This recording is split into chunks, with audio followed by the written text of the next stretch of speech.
বাড়ি ঠাকুরগাঁও জেলার রানীকৈশোর থানা চোপড়া গ্রামের চেহারু ব্রাহ্মণের ছেলে পিপুল রায়।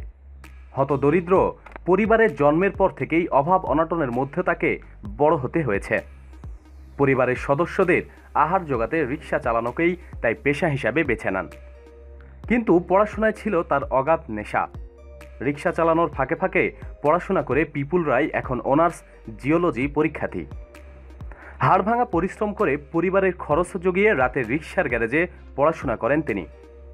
দিনভর কষ্ট করে রিক্সা চালিয়ে পরীক্ষার প্রস্তুতি নিতে বর্তমানে তার বেশ বেগ পেতে হচ্ছিল।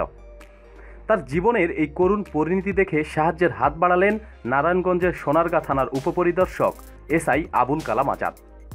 নিজের বেতনের টাকা থেকে পিপুল রায়কে পরীক্ষার খরচ দিয়ে তাকে একটি ফার্নিচার তৈরির প্রতিষ্ঠানের ম্যানেজার হিসাবে চাকরির ব্যবস্থা করে দিয়েছেন।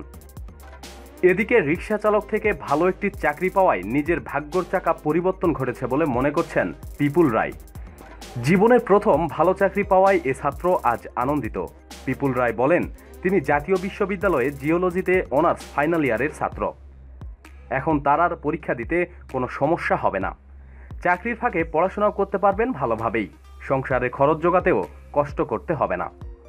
এ ব্যাপারে সোনারগাঁ থানার ওই ওসি আবুল কালাম আজাদ জানান, গত 4 জুলাই রাতে সোনারগাঁ উপজেলার মগপাড়া চৌরাস্তার খন্দকার প্লাজার সামনে থেকে রিক্সা যোগে তিনি তার বাসায় যাওয়ার উদ্দেশ্যে রওনা হন। পরে রিক্সা চালক পিপুলকে তার স্ত্রী সন্তানের কথা জিজ্ঞাসা করলে তিনি তাকে চমকে দিয়ে বলেন, স্যার, এখনও অনার্স কমপ্লিট করতে পারিনি, সামনে আমার ফাইনাল ইয়ারের পরীক্ষা। দরিদ্রতার কারণে গ্রামের বাড়ি থেকে সোনারগাঁয়ে এসে রিক্সা চালিয়ে লেখাপড়ার খরচ ও পরিবারের সদস্যের আহারের ব্যবস্থা করছেন। আর রাতে সুযোগ পেলেই রিক্সার গ্যারেজের ভিতরে জ্বালিয়ে রাখা বিদ্যুতের বাতির আলোতে লেখাপড়া করেন। পুলিশ কর্মকর্তা আজাদ আরও জানায়, ভাড়ায় চালিত রিক্সাটি চুরি হয়ে যাওয়ায় পিপুল রায়কে রিক্সা মালিককে 20,000 টাকা কিস্তি করে দিতে হচ্ছে। ইতিমধ্যে তার মাত্র 6,000 টাকা পরিশোধ হয়েছে। অনার্স পরীক্ষার ফর্ম পূরণের জন্য প্রয়োজন 6,500 টাকা। পিপুলের একথা শুনে তার দু চোখে বেয়ে আসে অশ্রু। পরে তিনি এ প্রতিভাবান পরিশ্রমী ছাত্রের কল্যাণে কিছু একটা করার সিদ্ধান্ত নেন। অবশেষে স্থানীয় প্রকৌশলী আহমেদ আলী তানভীরের সঙ্গে রিক্সা চালক পিপুলের বিষয়ে আলোচনা করে তার প্রতিষ্ঠানে ম্যানেজার হিসাবে চাকরির ব্যবস্থা করে দেন।